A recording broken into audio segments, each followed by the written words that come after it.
Oui, colonel Makosso est comme un poisson pris dans le filet de leur propre manœuvre. Le mensonge le rattrape, mais il continue à vouloir se débattre, mais en vain. Il va convaincre personne, le Christian. Il est allé sur le terrain, oui. On n'a pas tous les détails des réponses ou des discours que les hommes du terrain lui ont tenus.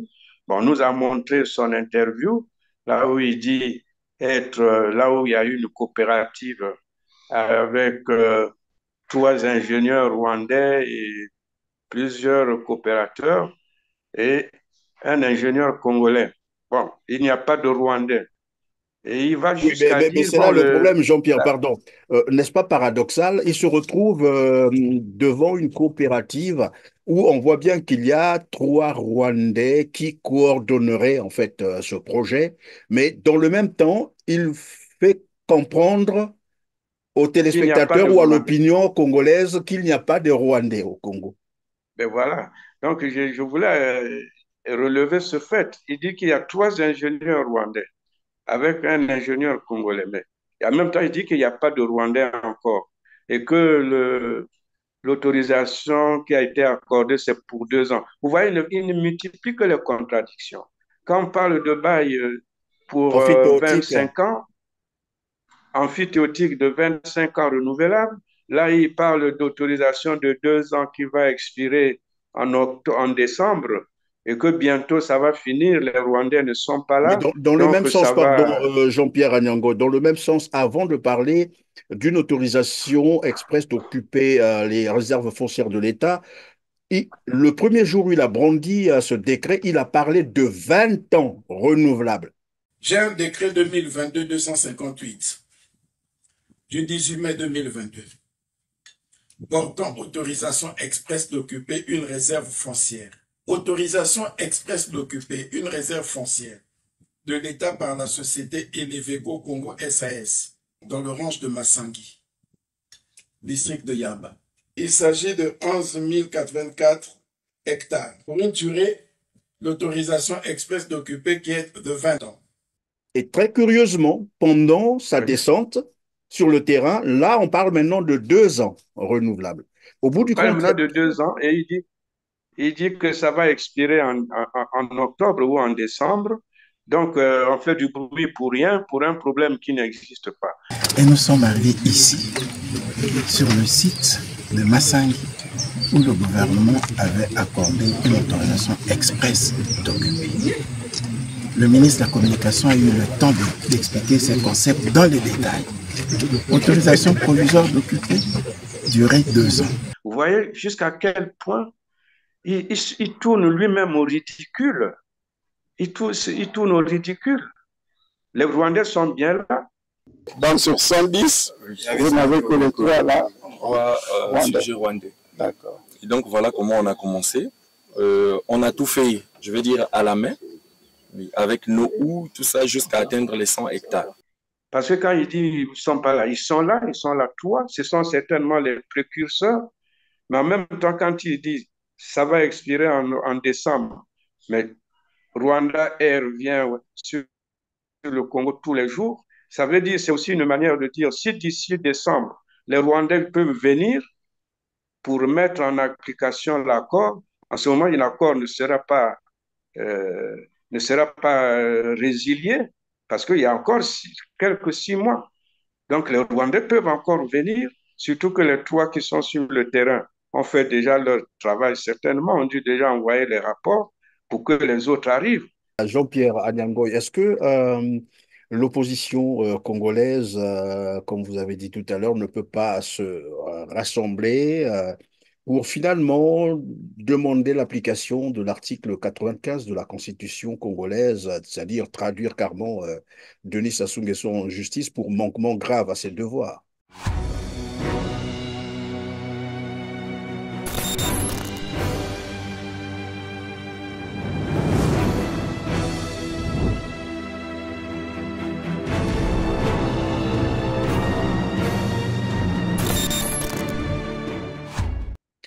Mesdames, Messieurs, bonjour, ravi de vous retrouver sur R7 et bienvenue dans ce tout autre numéro de Droit de Savoir. Vous avez probablement constaté que la campagne de sensibilisation menée par Anatole Collinet Makosso dans les départements de la Bouenza, du Niari et dans le département du Poul s'est soldée par un fiasco rattrapé par son propre parti politique, le Parti congolais du travail qui a organisé jeudi 6 juin dernier une réunion de travail avec le gouvernement. Réunion qui s'est malheureusement terminé en queue de poisson selon les informations à notre disposition. Désormais, le débat fait écho à travers le monde. Les médias étrangers en parlent. Des terres offertes au Rwanda, l'affaire fait grand bruit, inquiète fortement les populations, notamment celles des départements cités, Poul, Bouenza, Kwilu, Nyari. Tout démarre d'un rapprochement entre Congo et Rwanda avec ces rencontres entre les présidents Sassou et Kagame en 2022.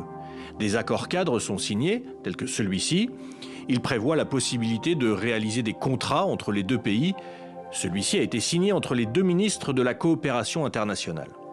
L'exploitation de terres serait donc le premier cas concret. Scandale sur place, les agriculteurs locaux ne veulent pas céder leurs parcelles au Rwanda.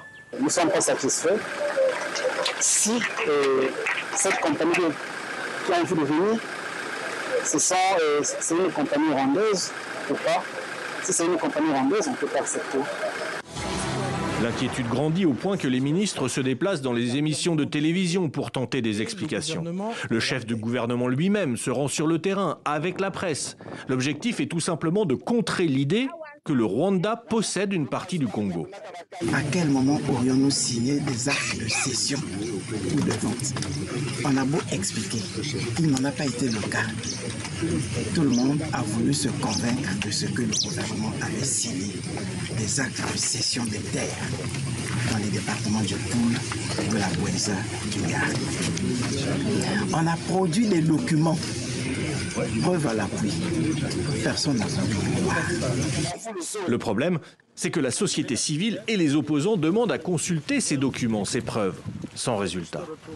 Le gouvernement communique simplement sur une location de 20 ans pour ces terres, sans autre précision, et des voix s'élèvent pour dénoncer des irrégularités légales.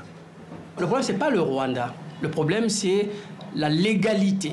Lorsque nous parlons de ces accords et que nous ne voulons pas de ces accords, c'est parce que ces accords n'ont pas, juridiquement parlant, un fondement solide. Parce que si je demande au Premier ministre le retrait de ces actes réglementaires illégaux, c'est tout simplement parce qu'il y a des actes qui ont été pris par le gouvernement qui ne sont pas en conformité avec la loi. À ce jour, au Congo, à notre connaissance, aucun contrat précisant les conditions d'exploitation des terres n'a été rendu public. Voilà, nous revenons donc sur cette affaire de vente des terres arables du Congo-Brazzaville au Rwanda qui constitue une menace existentielle pour la République du Congo, aussi appelée Congo-Brazzaville, d'autant plus qu'elle risquera de mettre à mal la sécurité nationale et la souveraineté territoriale du Congo-Brazzaville. Avec moi sur ce plateau R7 pour en parler, Jean-Pierre Anyangoy, ingénieur des eaux et forêts, président du Parti du Peuple. Bonjour Jean-Pierre et bonne fête de l'Avent demain. Nous sommes le 10 juin 2024. Bonjour Christian Perrin, c'est un plaisir encore d'être avec toi ce 10 juin, déclaré journée fériée ici en mémoire de la clôture de la conférence nationale souveraine. Donc ici, on ne travaille pas aujourd'hui. Merci Jean-Pierre d'avoir encore accepté notre invitation. Bonjour et bienvenue aussi à ceux qui viennent de nous rejoindre pour la première fois sur R7. Je vais vous inviter à valider les premiers gestes pour nous aider à accroître notre visibilité, d'atteindre un plus grand nombre de téléspectateurs. C'est de cliquer sur le petit pouce levé en bas de cette vidéo et partager massivement cette émission qui va encore porter sur la vente des terres du Congo-Brazzaville au Rwanda. Jean-Pierre Anyangoy. Avant d'entrer dans le vif de notre sujet, quel sentiment vous inspire ce jour du 10 juin 2024 et quels souvenirs gardez-vous de la conférence nationale souveraine du Congo 33 ans après? Disons 33 ans pratiquement après la conférence nationale souveraine qui avait jeté les bases pour l'entrée en démocratie multipartisme dans notre pays, 33 ans après, je dirais, quel souvenir, mais c'est un triste souvenir, c'est une désolation de constater plutôt que tous les acquis de la conférence nationale souveraine ont été détruits, ont été annihilés et totalement annulés. Le Parti congolais du travail ayant récupéré, rétabli le monopartisme de fait, car de démocratie, il ne reste plus rien de ce que la conférence nationale avait jeté comme base.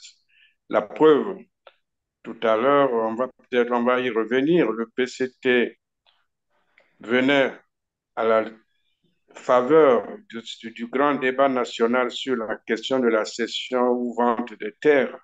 Le PCT, en tant que parti majoritaire, pour ne pas dire parti propriétaire du gouvernement et même du pays, dont il s'est arrogé la propriété, a convoqué le gouvernement comme au bon vieux temps du monopartisme.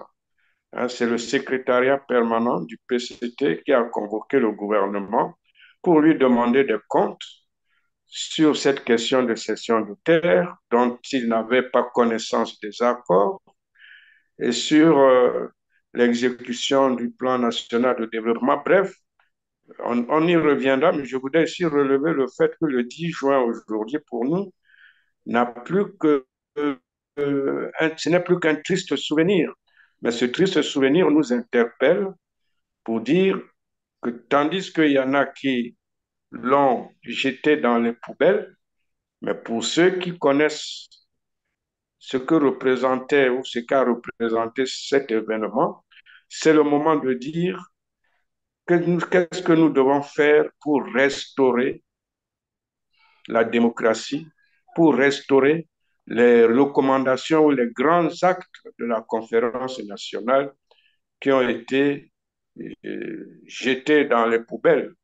Il faut qu'on les récupère, il faut qu'on relance le débat de la conférence nationale pour restaurer la démocratie dans notre pays. Et pendant Est-ce ce que vous êtes temps, en train de faire là allusion à une nouvelle conférence nationale? C'est ça? peut-être pas, conférence nationale avec qui? D'abord, le pouvoir en place n'en veut pas. On a parlé longtemps de la nécessité d'organiser un dialogue national qui pourrait ressembler à une conférence nationale, peut-être pas bis, mais en tirant les leçons. Mais le pouvoir a catégoriquement rejeté toute demande de la tenue d'une telle conférence. Donc aujourd'hui, on dirait plutôt que c'est au peuple de se réveiller et de trouver par d'autres moyens comment rétablir la démocratie. Je voudrais par exemple faire allusion. Euh, En 2026, on attend une nouvelle échéance présidentielle. Si encore on peut y arriver. Parce qu'avec tout ce qui se passe, avec ce problème de cession de nos terres, il y a la grogne qui est toujours là, malgré toutes les gesticulations du Premier ministre et du ministre de la Communication. Mais le peuple ne déchante pas, hein, le peuple ne se calme pas, on n'est pas encore rassuré. Donc, on ne sait pas quelle va être l'issue de cette histoire de cession de nos terres tant que le gouvernement n'aura pas clairement renoncé à ses accords et qu'on est aussi du côté du Rwanda l'assurance qu'ils ont compris le message, qu'ils ont compris que les Congolais n'en veulent pas et qu'ils règlent peut-être leur compte avec le gouvernement, avec les signataires de ces accords. Mais tant qu'on n'a pas ces assurances, je dis, je ne sais pas si on arrivera à 2026 pour parler encore élection. Et si jamais on arrivait, ce à quoi je serais tenté d'interpeller surtout mes collègues des partis de l'opposition, de se dire, si on arrive en 2026, qu'est-ce que nous allons faire pour redonner la vitalité à notre démocratie? Que devons-nous faire? Et c'est dès maintenant que nous devons y réfléchir, tout en combattant pour l'annulation des accords.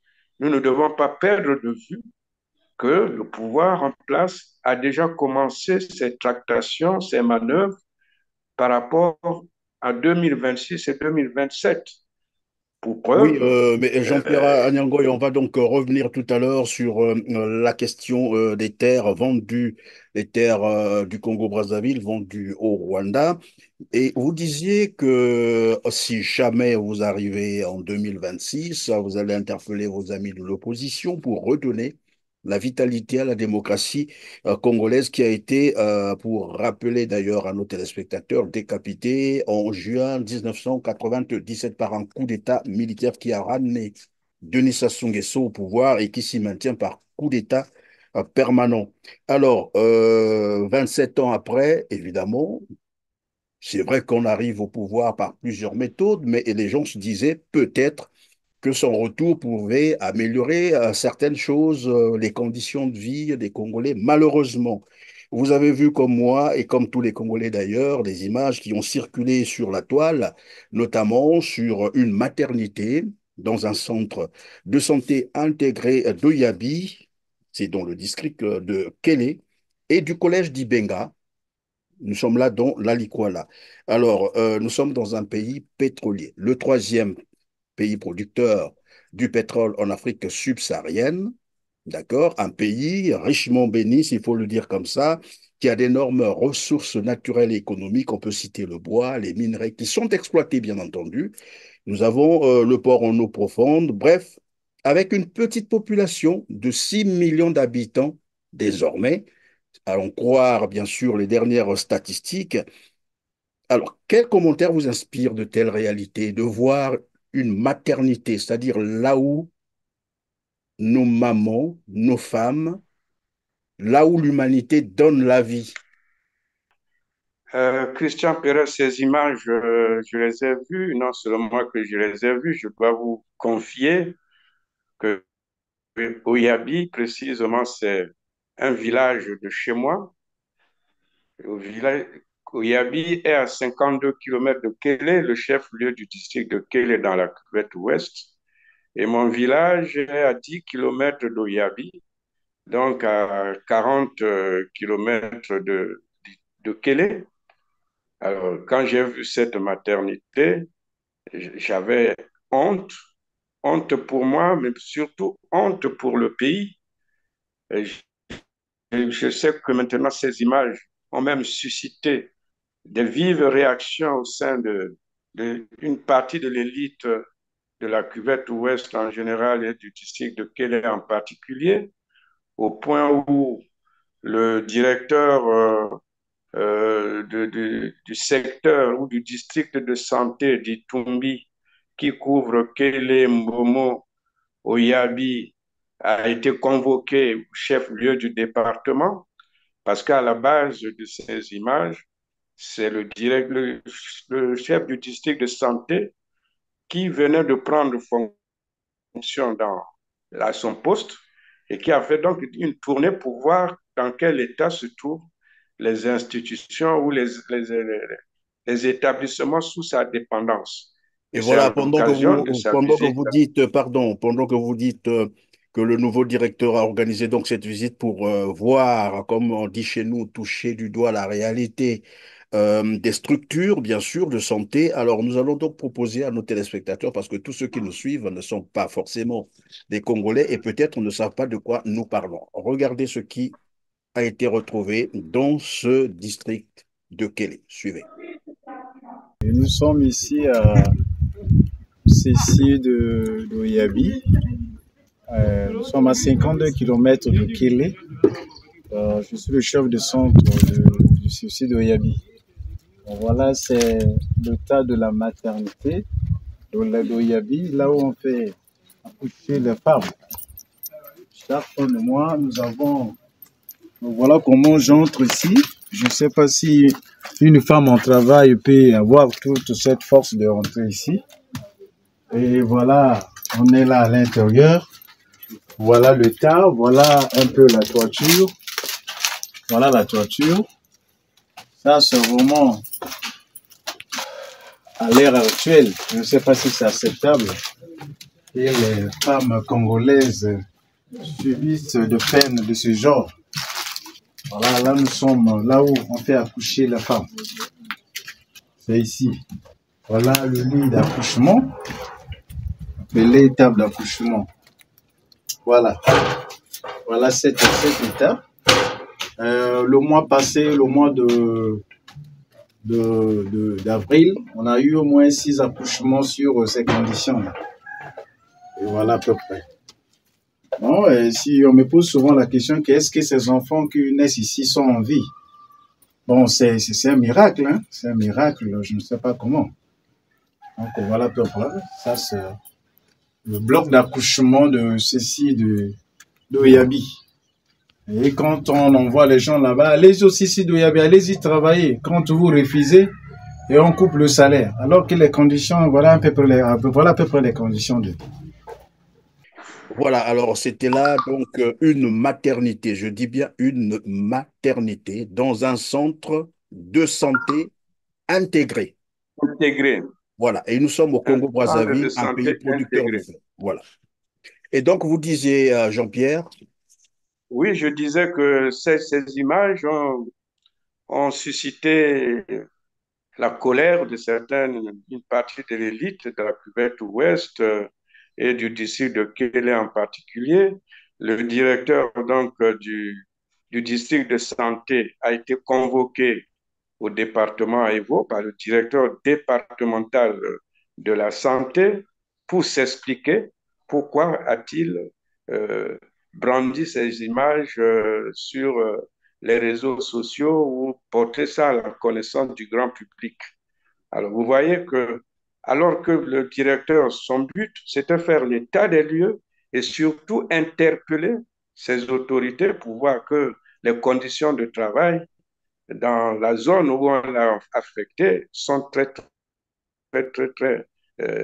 dégradées, inadmissibles, inconcevables. Au lieu qu'on réagisse pour apporter les solutions, mais c'est pour vouloir réprimer, faire taire le directeur, y compris l'infirmier qui apparaît en vert dans ces images. Lui, il est l'infirmier du centre, mais celui qui était avec lui, qui a pris les images, c'est le directeur du district de santé. Au et c'est moment où nous toujours parlons, il a finalement, info. pardon Jean-Pierre, c'est toujours dans la logique d'obstruction à la liberté d'expression, parce que finalement, malgré qu'elle est garantie par l'article 25 de la Constitution, ben, on continue toujours à chercher à étouffer. Et moi, je pensais qu'on l'a interpellé pour probablement qu'il apporte, comme qui dirait, euh, voilà, qu'il fasse des propositions. Le directeur départemental a porté plainte, donc a esté en justice contre lui pour ces images.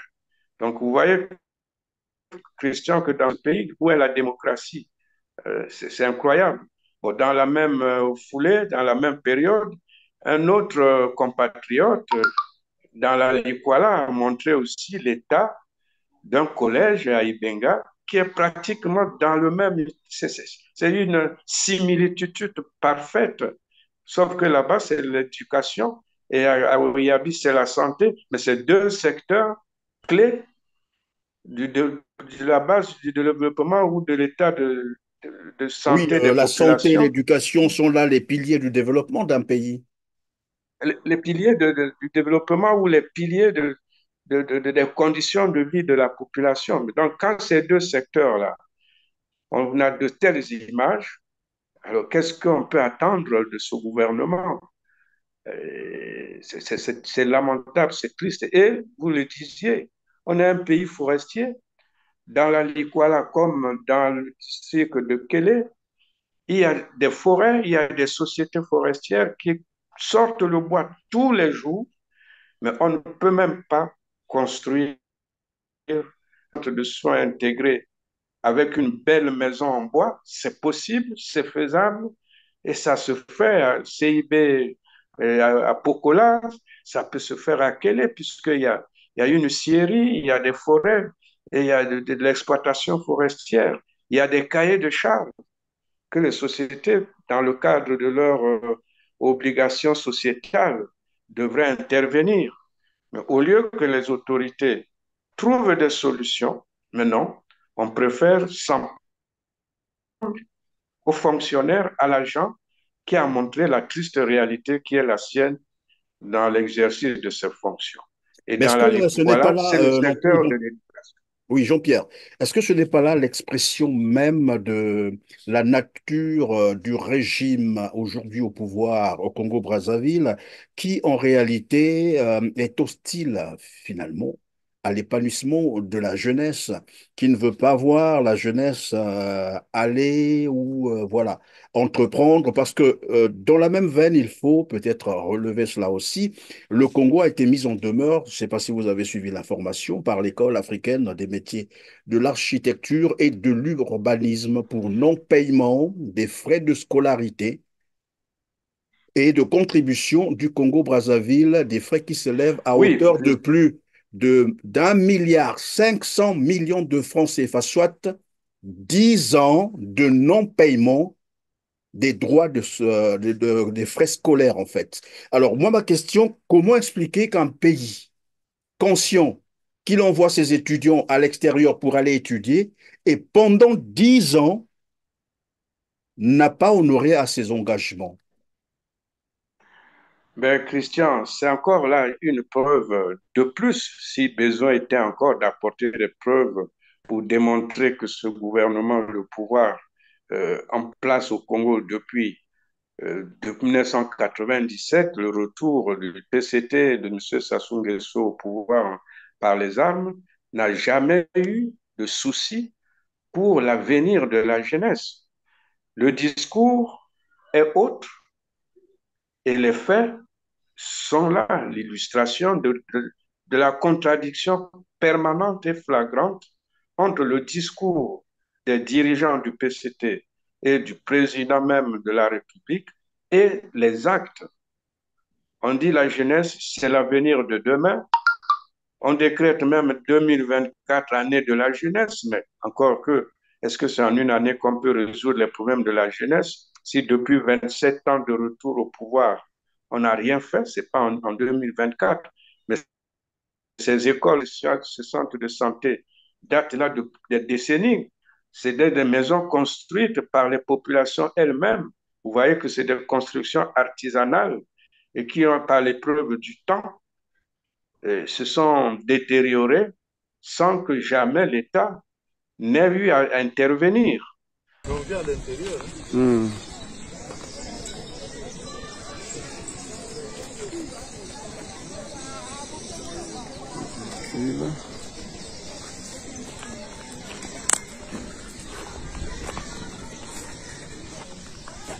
Oui, courrier. Vendredi 24 mai.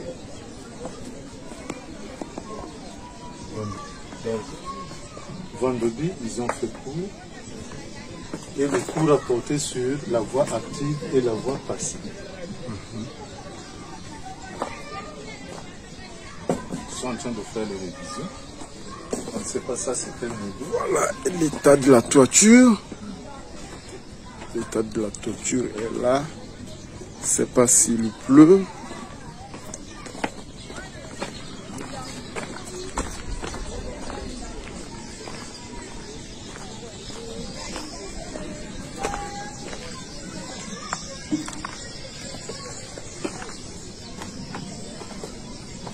Ici, il n'y a pas de date.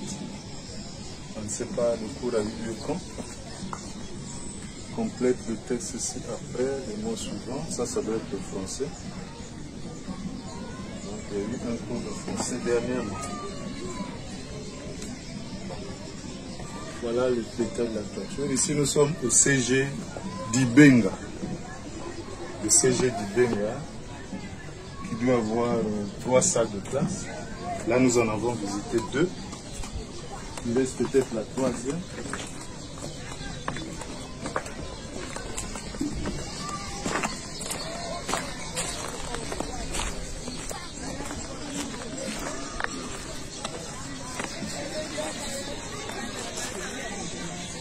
Il y y a un tableau.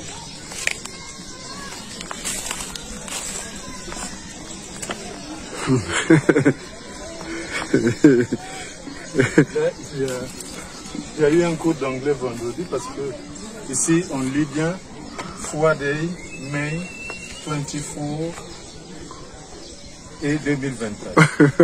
Voilà. Voilà, comprenez comme ça. Il faut nous comprendre. Classwork, English. Voilà, c'est le cours qu'il y a eu le vendredi. Aujourd'hui on est dimanche. C'est normal. Ça veut dire que vendredi il y a eu cours. Et ça, c'est le collège du Bénin.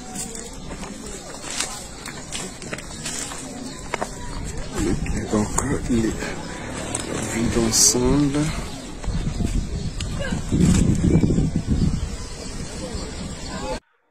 Et on a eu 14 000 milliards de la jeunesse qui sont partis en fumée, mais pas d'école. Et maintenant, on a même des enfants, des étudiants au Togo.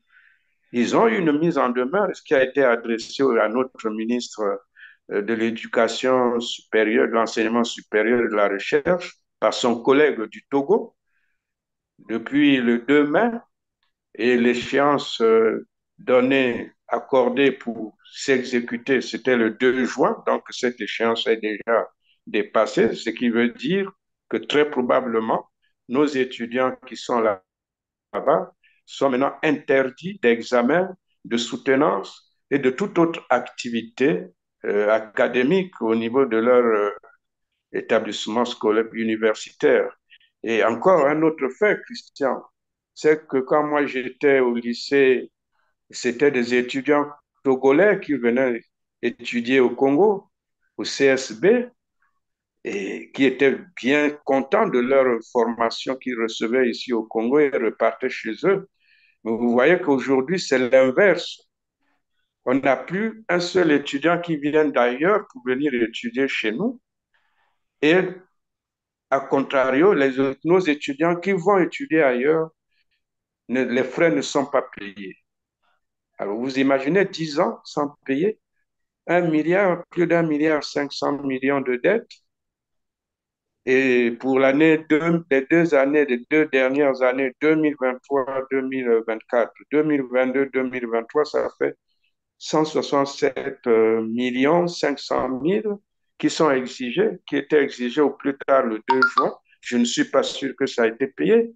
On a eu un conseil des ministres, mais vous n'entendrez pas le conseil des ministres parler qu'on a traité les problèmes des étudiants. Mais par Oui, contre, mais ils vont dans le même traiter. temps, Jean-Pierre Agnangoy, dans le même temps, on évoque déjà là un dialogue intergénérationnel. À quoi pourrait-il servir?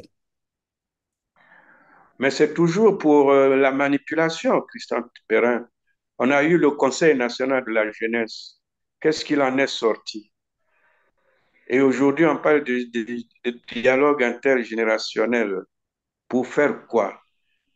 Est-ce que le problème qui s'oppose aux jeunes aujourd'hui, c'est parce qu'il y a un problème avec les générations qui vont être résolues à travers un dialogue intergénérationnel? Et puis pour faire l'habillage, on dit, bon, maintenant il va y avoir appel de projet, appel à projet. Mais appel à projet, oui. Mais pour financer avec quoi? L'argent du FIDA. Le FIGA a été détourné, il n'y a pas de sanction. Ils vont financer ces projets avec quoi? Ils demandent maintenant, soi-disant, aux hommes d'affaires, les gens riches, de veiller au secours de la jeunesse pour être des sponsors pour financer les projets que les jeunes vont soumettre. C'est ça l'année de la jeunesse? Christian Perrin, c'est de la démagogie, c'est de la manipulation de la jeunesse, mais pourtant, heureusement d'ailleurs, je crois que cette jeunesse a commencé déjà à comprendre que ces manœuvres de manipulation euh, ne répondent plus. Plus personne n'y croit. C'est vrai qu'il y a des En jeunes fait, qui on est sont là allés. toujours dans la logique des slogans, de la diversion, des calculs La politiciens, logique, c'est ça? la logique des slogans, la logique des séminaires, des ateliers, on distribue les per diem et puis après, c'est fini. Les gens, ils sont contents. Mais après l'atelier, on fait quoi? Ils ont organisé des formations des jeunes à Madingu, dans la Bwenza. Ils en ont organisé à Oyo, dans la cuvette. Ils en ont organisé, je crois, à Sibiti. Et là aussi, ils avaient sélectionné, demandé aux jeunes qui ont participé à ces formations sur l'entrepreneuriat agricole de produire des business plans, donc des plans d'affaires, et qu'on devait financer les meilleurs. Mais jusqu'à aujourd'hui, ils n'ont rien financé, ça fait déjà 2 ans. Alors, ce n'est pas à l'issue de ce dialogue intergénérationnel qu'ils vont apporter des solutions à la jeunesse. Voilà, c'est à la jeunesse congolaise de prendre ses responsabilités. Venons-en donc sur l'affaire des terres, la cession ou concession ou vente des terres, mais en tout cas, de plus en plus, les informations convergent vers une vente des terres arables du Congo-Brazzaville. Vous avez certainement suivi, évidemment, Anatole Coliné Makosso dans sa campagne de sensibilisation qui en fait, a voulu démontrer que finalement, le Congo n'a jamais octroyé des terres au Rwanda et qu'il n'y a pas des Rwandais au Congo. Et là, nous avons suivi tous le reportage de Bien, TV5 qui a récupéré une partie du reportage de la télévision rwandaise, comme quoi désormais cette crise fait écho à travers le monde. Alors, quelle lecture faites-vous de cette initiative d'Anatole Coliné Makosso qui a tenté d'abord d'occulter ce débat, puisqu'à la fin, on l'a entendu dire, ce débat est clos. oui, colonel Makosso est comme un poisson pris dans le filet de leur propre manœuvre. Le mensonge le rattrape. Mais il continue à vouloir se débattre, mais en vain. Il va convaincre personne, Christian. Il est allé sur le terrain, oui. On n'a pas tous les détails des réponses ou des discours que les hommes du terrain lui ont tenus. Bon, on nous a montré son interview, là où il dit être, là où il y a eu une coopérative avec 3 ingénieurs rwandais et plusieurs coopérateurs et un ingénieur congolais. Bon, il n'y a pas de Rwandais. Et il va Oui, jusqu'à mais dire, c'est bon, là le problème, Jean-Pierre, pardon. N'est-ce pas paradoxal? Il se retrouve devant une coopérative où on voit bien qu'il y a 3 Rwandais qui coordonneraient en fait ce projet, mais dans le même temps, il fait comprendre aux qu'il n'y a pas de téléspectateurs ou à Rwandais. l'opinion congolaise qu'il n'y a pas de Rwandais au Congo. Ben voilà. Donc, je voulais relever ce fait. Il dit qu'il y a 3 ingénieurs rwandais avec un ingénieur congolais. Mais en même temps, il dit qu'il n'y a pas de Rwandais encore et que l'autorisation qui a été accordée, c'est pour 2 ans. Vous voyez, il ne multiplie que les contradictions. Quand on parle de bail pour Amphithéotique. 25 ans, amphithéotique de 25 ans renouvelable, là, il parle d'autorisation de 2 ans qui va expirer en décembre et que bientôt ça va finir. Les Rwandais ne sont pas Mais là, dans le donc même sens, ça pardon, va. Jean-Pierre Agnango, dans le même sens, avant de parler d'une autorisation express d'occuper les réserves foncières de l'État, le premier jour où il a brandi ce décret, il a parlé de 20 ans renouvelables. J'ai un décret 2022-258 du 18 mai 2022 portant autorisation express d'occuper une réserve foncière. Autorisation express d'occuper une réserve foncière de l'État par la société Elevego Congo SAS dans le range de Massangi, district de Yamba. Il s'agit de 11 084 hectares pour une durée d'autorisation express d'occuper qui est de 20 ans, durée qui peut être prolongée dans les mêmes conditions. L'autorisation express d'occuper prend fin à l'expiration des 20 ans visés à l'article 3 du présent décret. Et très curieusement, pendant sa descente sur le terrain, là, on parle maintenant de 2 ans renouvelables. Au bout du compte, Maintenant de 2 ans, et Il dit que ça va expirer en octobre ou en décembre. Donc, on fait du bruit pour rien, pour un problème qui n'existe pas. Et nous sommes arrivés ici, sur le site de Massang, où le gouvernement avait accordé une autorisation express d'occuper. Le ministre de la Communication a eu le temps d'expliquer ces concepts dans les détails. Autorisation provisoire d'occuper, durée 2 ans. Le temps que le bénéficiaire de cette autorisation fasse ses études de sol, son étude d'impact environnemental et social, essaie de réunir les conditions et capacités pour réaliser son projet.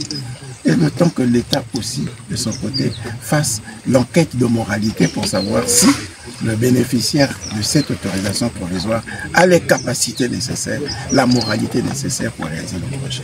Ça prend 2 ans. En décembre 2024, ces autorisations provisoires seront devenues caduques. Ce qui revient à dire que si jusqu'en décembre, les partenaires ne sont pas revenus vers nous avec les résultats de leurs études, ces autorisations sont caduques. Vous voyez jusqu'à quel point il tourne lui-même au ridicule. Il tourne au ridicule. Les Rwandais sont bien là. Donc sur 110, vous n'avez que les 3 là. Sujet rwandais. D'accord. Et donc voilà comment on a commencé. On a tout fait, je veux dire, à la main, avec nos houes, tout ça, jusqu'à atteindre les 100 hectares. On a fait les 100 hectares à la main, jusqu'à ce qu'on commence la production pour faire court. Parce que quand il dit ils ne sont pas là, ils sont là, toi, ce sont certainement les précurseurs. Mais en même temps, quand il dit ça va expirer en décembre, mais Rwanda Air vient sur le Congo tous les jours, ça veut dire, c'est aussi une manière de dire, si d'ici décembre, les Rwandais peuvent venir pour mettre en application l'accord, en ce moment, l'accord ne sera pas, résilié, parce qu'il y a encore quelques 6 mois. Donc, les Rwandais peuvent encore venir, surtout que les 3 qui sont sur le terrain ont fait déjà leur travail, certainement, ont dû déjà envoyer les rapports pour que les autres arrivent. Donc, là, il ne convainc personne. Il dit, on a fait du bruit pour rien, pour un problème qui n'existe pas. Mais si le problème n'existait pas, pourquoi il est allé sur le terrain s'il n'y avait pas de problème? Qui l'a poussé d'aller sur le terrain? Mais évidemment, si le problème n'existe pas, il est allé quand même sur le terrain, comme je le disais d'ailleurs avec un autre invité ici. Cette fois-ci, le chat a aboyé et la caravane s'est quand même arrêtée. Alors, s'il n'y avait pas de problème, pourquoi est-ce que donc le PCT, son parti politique, l'a interpellé en sorte, il faut le dire comme ça, puisqu'il y a eu une réunion le 6 juin dernier, au siège même du parti, où on nous apprend que finalement, la réunion s'était terminée en queue de poisson. Eh oui, Christian, donc disons que le Premier ministre reste dans une logique suicidaire pour lui-même, parce qu'il s'est discrédité totalement. Il dit qu'il n'y a pas de problème, il va sur le terrain.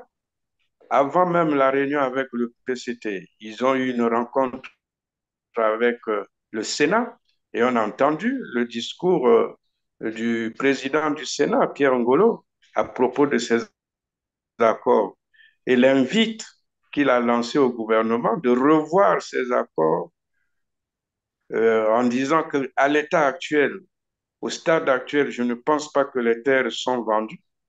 Mais il met un doute, parce que là, cette conclusion du président du Sénat relevait déjà que, même si on nous dit que ça n'a pas été vendu, mais je ne suis pas encore sûr que les terres ne sont pas vendues, mais je ne suis pas sûr qu'elles ont été vendues. Mais il faut revoir ces accords en tenant compte des réflexions de la population. Alors, en fait, on peut parler là le Premier ministre dit qu'il n'y a pas de problème.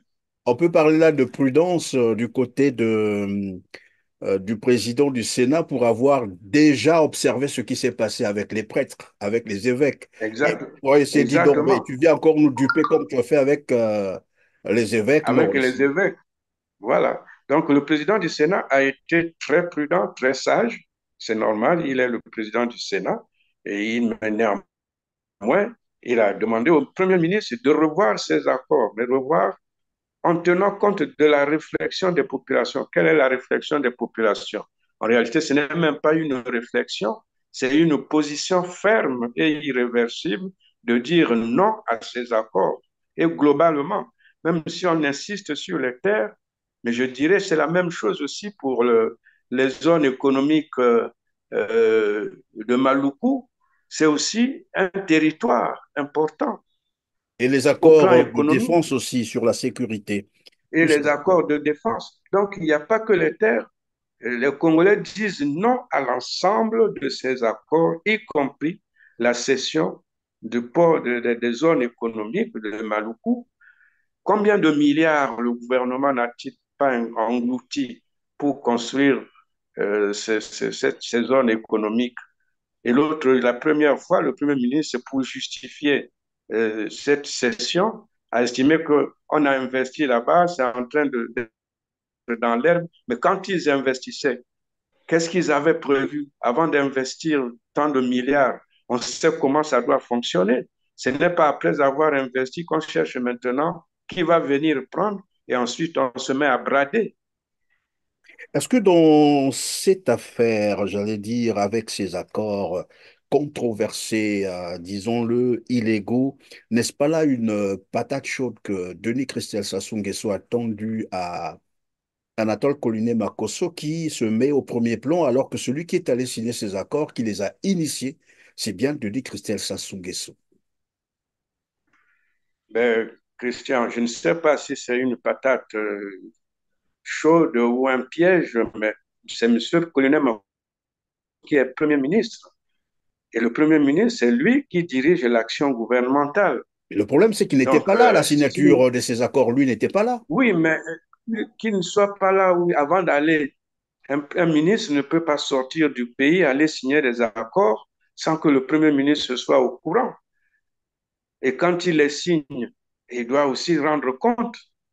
Donc, Colonel Makosso est conscient et responsable, pleinement responsable des actes posés par Denis Par Christel, Denis y Christel compris le Sassou président Nguesso. de la République, qui était aussi avec lui. Donc, il n'y a pas quelqu'un qui a tendu un piège à l'autre. Ils sont dans une logique de, de piller, de s'approprier, d'abuser des biens du peuple, du bien du patrimoine public. Ce n'est pas seulement les terres. En disant les terres, c'est maintenant la goutte d'eau qui fait déborder le vase. Mais ils ont commencé à piller, à faire du patrimoine, des fonds publics leurs fonds, des immeubles publics leurs immeubles. Maintenant, ils vont maintenant jusqu'à la terre. Jusqu'à vendre la terre. Donc, il n'y a pas de piège, il n'y a pas de... Mais curieusement, ce que je n'ai pas compris, Christian, c'est que quand le PCT convoque le gouvernement, curieusement, Christelle n'est même pas dans la composition de la délégation qui a accompagné le Premier ministre. Alors ça, je n'ai pas compris. Est-ce qu'il est peut-être au Rwanda en ce moment absent du Congo en train de préparer l'arrivée ou comment contre-attaquer? Ou qu'il est sur le territoire national? Si oui, pourquoi n'a-t-il pas été à cette réunion de concertation avec le PCT? Mais parce qu'évidemment, lorsque vous dites ça, la personne, la ressource même, la personne ressource à même de bien expliquer cette situation, c'est bien Denis Christel Sassou Nguesso, en fait, parce que il ressort ici et tout le monde est en train de le constater que finalement, même Anatole Colinet Makosso, apparemment, moi c'est ce que je constate, hein, et c'est la conclusion que je tire, même Anatole Colinet Makosso n'a pas connaissance de ces accords. Oui, même Colonel Makosso n'a pas connaissance de ces accords et il se met à défendre. Maintenant qu'il est désapprouvé, désavoué par le peuple, par le Sénat, par le PCT, leur parti, même si on n'a pas eu un compte rendu fidèle et exhaustif de ce qu'a été cette rencontre, et quand vous disiez tout à l'heure qu'ils se seraient séparés à queue de poisson, je n'en doute pas, je n'ai pas les détails, mais quand j'ai vu le semblant de communiqué qui a été rendu public, mais dans les habitudes du PCT, ce compte rendu ne serait pas formulé et livré de la sorte. Il y avait plusieurs points inscrits à l'ordre du jour de cette concertation, mais il devrait donner les conclusions, les débats, résumer les débats, les conclusions tirées sur chaque point. Mais on voit un communiqué ou un compte rendu Vide de sens, comme qui laconique, dirait. très Voilà. laconique, où la seule chose qu'on a retenue de ça, c'est qu'il faut tenir compte des les pays, le bon voisinage avec les pays qui ont des frontières avec nous. Bon, on a compris que quelque part, ils ont dit que ces accords menacent nos rapports Oui, mais avec c'est les comme vous le voisins. dites, c'est un langage subtil. Dès lors qu'on a dit il faut privilégier le bon voisinage, ça veut dire que ben, mettez-nous une croix sur ces accords, on n'en veut plus. C'est ce que ça veut simplement dire. Mais qu'est-ce qui peut expliquer que finalement, au dernier Conseil des ministres, que cette affaire n'ait pas été évoquée? Mais qu'est-ce qu'ils vont dire, Christian Préhin? C'est pas étonnant qu'ils n'évoquent pas, parce qu'ils sont toujours dans la logique, hein, de mentir, de cacher les choses. Et lorsqu'ils sont mis à nu, s'ils doivent inscrire ce point à l'ordre du jour, ce serait pour dire quoi? Pour dire on a pris note de l'opposition du peuple et on décide d'annuler ces accords. Et voilà, mais c'est pourquoi j'ai dit qu'on peut penser qu'on a peut-être gagné une petite bataille, mais on n'a pas encore gagné la guerre, ce combat sur cette question des terres. Et il faut que le gouvernement se prononce clairement que ces accords sont annulés. Il faut que l'Assemblée se prononce clairement sur ces accords, que ces accords sont nuls et de nul effet. Sinon, on n'est pas à l'abri des surprises, puisque ces accords restent encore secrets. Alors le gouvernement donc ne pouvait pas parler de ça. Mais pourtant, un point comme ça, qui est un point chaud au sein du peuple, le ministère, plutôt le gouvernement, ne pouvait pas se réunir sans en faire état. Bon, le PCT, qui cette fois-ci a révélé au grand jour qu'on est revenu à l'ère du monopartisme, parce qu'il a eu cette capacité de convoquer près de 19 ministres du gouvernement à son secrétariat permanent, mais ils auraient dû mettre ce débat plutôt à l'Assemblée ou au Sénat, où ils ont la grande majorité, la majorité absolue au sein du Parlement. Ils devaient interpeller le gouvernement au niveau de l'Assemblée. Pourquoi l'avoir fait dans le cadre retiré ou restreint du PCT et pour pondre un communiqué final laconique? Mais il faut qu'ils aillent au-delà. Il faut que les députés du PCT interpelle le gouvernement et dépose une motion de censure. Si M. Colonel Makosso lui-même ne pense pas qu'il doit démissionner après tous ces déboires, mais il faut qu'il soit démis, ou il se démet, ou il démissionne, ou on le démet. M. Colonel Makosso n'a plus la crédibilité nécessaire pour continuer à diriger un gouvernement de la République. Jean-Pierre Anyango, j'imagine que votre parti, le Parti du Peuple, convoque à son tour aussi le gouvernement pour qu'il vienne expliquer ses accords au niveau du Parti du Peuple. Si le PCT l'a fait, c'est que vous aussi vous pouvez le faire. Oui, c'est parallélisme de forme, oui, par parallélisme de forme, on peut le faire, mais est-ce qu'on a intérêt à convoquer ce gouvernement? Qu'est-ce qu'ils vont nous dire de bon? Nous, ce qu'aujourd'hui, au niveau du Parti du Peuple, ce que nous on pense, c'est que ce gouvernement n'a plus sa raison d'être. Pour nous, ce gouvernement doit être démis, dissous, que le PCT nomme encore un autre gouvernement. Pourtant, le PCT a des cadres. Pourquoi il n'y a que cela? Alors, Nous, on ne Jean-Pierre, voit pas l'intérêt. On n'a aucun intérêt à convoquer ce gouvernement parce qu'ils n'auront rien de bon à nous dire.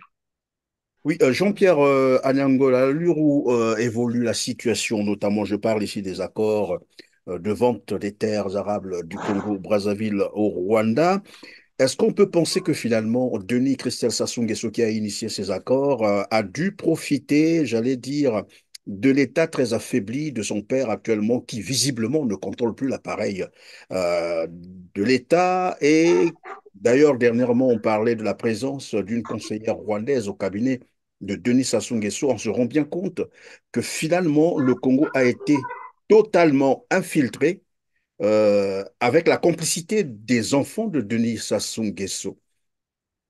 Est-ce qu'ils sont en train de profiter, en fait, d'abuser un peu de l'état, j'allais dire fragile, c'est le cas de le dire, ou très affaibli de leur père, qui ne contrôle plus rien? Et qu'est-ce qu'il faut faire concrètement? Christian, tout comme je disais tout à l'heure pour le Premier ministre, quand vous avez demandé si ce n'est pas une patate chaude ou un piège de Denis Christel à son encontre, même de la même manière, pour le papa, je dis, le père et le fils sont allés au Rwanda ensemble. Et le père, on le voit, il n'est pas si affaibli que ça. On le voit voyager fréquemment, très fréquemment. Il va partout, il ne manque aucune occasion pour aller à l'extérieur, aller aux cérémonies d'intronisation des présidents, sauf au Sénégal où il n'est pas allé. Oui, Et je mais sais Jean-Pierre, est-ce que pourquoi. vous vous On peut souvenez, comprendre pardon, pourquoi. pardon Jean-Pierre, vous vous souvenez du voyage, je crois que c'était à Dubaï, où on a amené Denis Sassou Nguesso alors qu'il n'était pas attendu là-bas. Je rappelle ici que Denis Sassou Nguesso est au pouvoir pratiquement 40 ans et c'est un soldat. C'est quelqu'un qui a fait renseignement, qui ne pouvait pas se laisser tomber dans un piège comme celui-là. Voilà pourquoi je pose cette question, parce que même les voyages que vous évoquez, après, il faut se poser la question si ce n'est pas un décor. Si on ne l'emmène pas partout pour évidemment faire juste, comme qui dirait, image et profiter derrière pour conclure des marchés ou des contrats évidemment illégaux tels qu'on est en train de le dénoncer tout à l'heure. Parce que finalement, si Denis Sassou Nguesso, si réellement il avait encore sa tête en place, il y a des choses qui aujourd'hui paraissent, mais franchement, inadmissibles. Vous avez raison. Quand on voit la nature de ces accords et quand on voit plusieurs dégâts que nous dénonçons tous les jours, les crimes économiques, financiers et tout, et que lui prononce des discours qui disent autre Ils chose et disent la autre pratique chose, c'est oui, autre oui. chose, oui, on peut conclure que la personne n'a plus la maîtrise de ses sens. Mais alors, vous pouvez me poser la question, qu'est-ce qu'il faut faire? Mais ce qu'il faut faire, on a des institutions d'abord habilitées à contrôler l'action gouvernementale. C'est l'Assemblée, c'est le Sénat. C'est d'abord à ce Vous faites niveau. confiance, Maintenant, nous, en tant que parti de l'opposition, pardon, nous, en Jean-Pierre tant que parti Agnangoy. de l'opposition, oui. Jean-Pierre Agnangoy, quoi, vous êtes en train de me dire que vous faites confiance à ces institutions-là? Non, je ne peux pas faire confiance, mais je dis malheureusement, ce sont ces institutions qui incarnent les- le pouvoir et qui, avec les contre-pouvoirs et le pouvoir exécutif et tout, ce sont ces institutions. Malheureusement, ces institutions sont totalement à l'opposé des intérêts du peuple dont ils ont reçu mandat de représenter. Maintenant, qu'est-ce qu'il faut faire?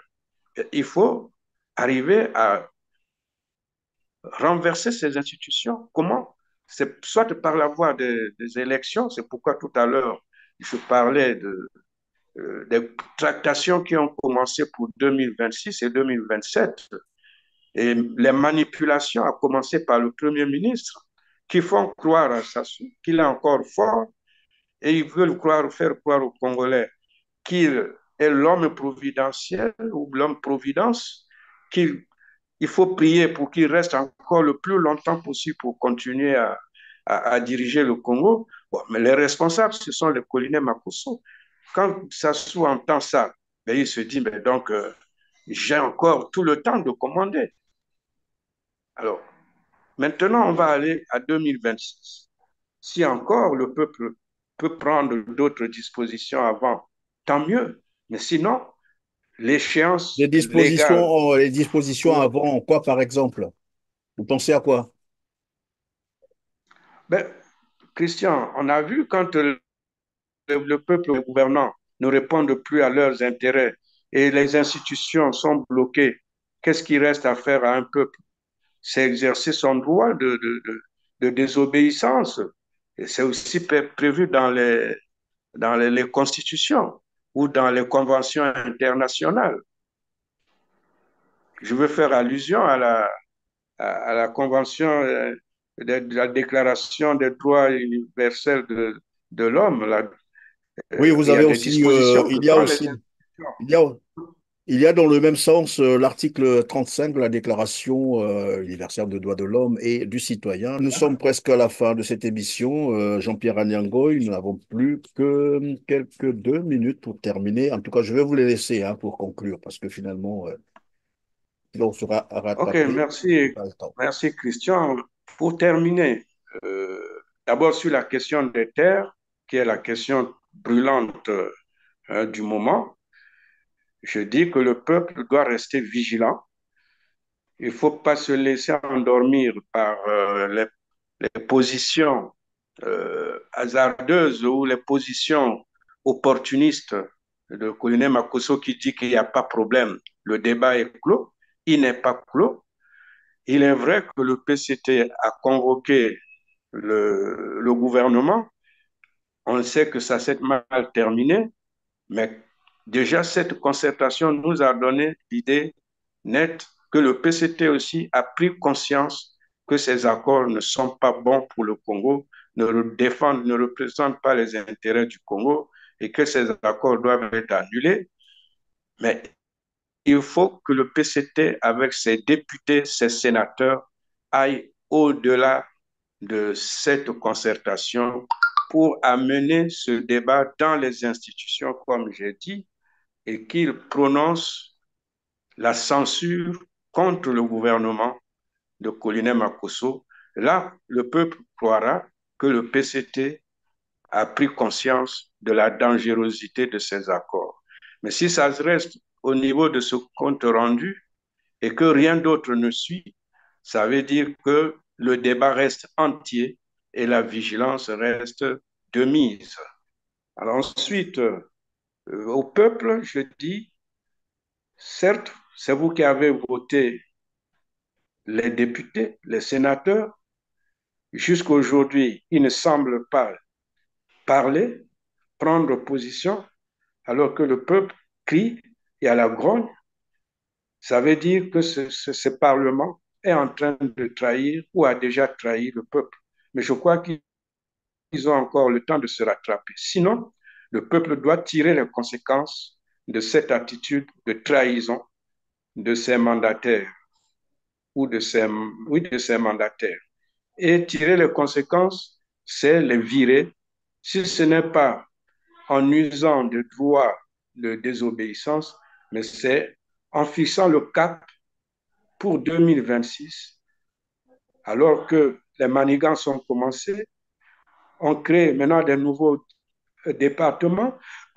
Il y a la refonte de la loi électorale qui est déjà en chantier au ministère de l'Intérieur. Et qu'est-ce que cette refonte va apporter? Est-ce que ça va créer les conditions pour qu'il y ait une élection transparente en 2026? Est-ce que le PCT va encore présenter M. Sassou Nguesso? J'ai suivi avec beaucoup d'intérêt sur votre chaîne l'intervention de mon aîné Clément Mirassa, qui effectivement lançait déjà l'alerte sur cette question de l'élection qui pointe en 2026, en faisant des comparaisons de la durée à la tête des États aux États-Unis, en France, au Sénégal et chez nous. Je crois que les Congolais ont suivi ça. Ça a été une bonne alerte que j'ai très bien appréciée et les Congolais doivent tirer quand même des leçons. Pourquoi chez nous, on doit avoir battu ce record de longévité au pouvoir d'un individu dont les résultats sont totalement négatifs, des promesses jamais tenues, l'émergence, d'abord l'autosuffisance en 2020, nous sommes en 2024, on parle d'autosuffisance alimentaire, autosuffisant plutôt santé pour tous, pas de santé pour tous. Émergence en 2025, nous sommes en 2024.